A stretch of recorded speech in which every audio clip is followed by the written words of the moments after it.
If you're having GI complaints like you're bloating, constipated, diarrhea, upset stomach, or cramping, you very well could have a condition called SIBO, small intestinal bacterial overgrowth.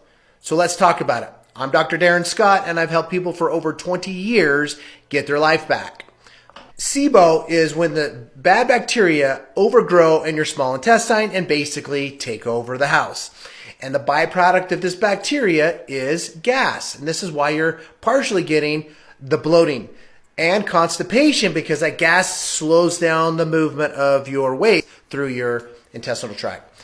Now, this is also, as a side note, could be a reason why you're having acid reflux, because that gas pushes up on the very little acid you had to begin with, and it can cause burning.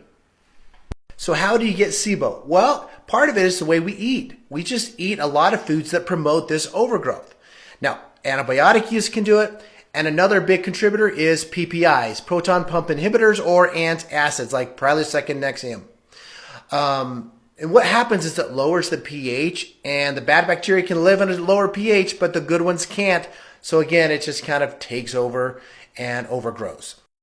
So how do you know if you have it? Well, you need a test for it. It is a breath test, and the results of the test will determine how long it takes to get over it and to treat it, and what you need to do for it. So you definitely need to get a breath test. So how do you treat it? Well, you're going to have to kill it, either with a prescription antibiotic or an herbal antibiotic. You're going to have to kill it. After you kill it, then there's going to be a specific elimination diet you're going to need to go through to make sure it doesn't come back. The third thing, and many practitioners forget to do this or don't know to do this, is part of the reason why you develop SIBO is the slow gut motility of the waste through your intestinal tract. And part of the reason for that is a problem with your brainstem.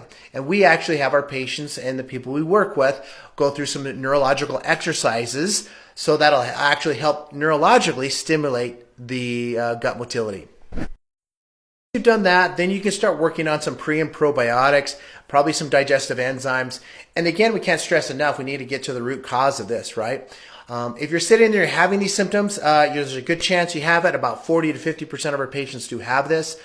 We can order the test for you, or if you want to be part of our team and help you through this process, because you have a lot of other things probably going on, go to the link in my bio and you can either call our office to order the test, or you can set up a case review.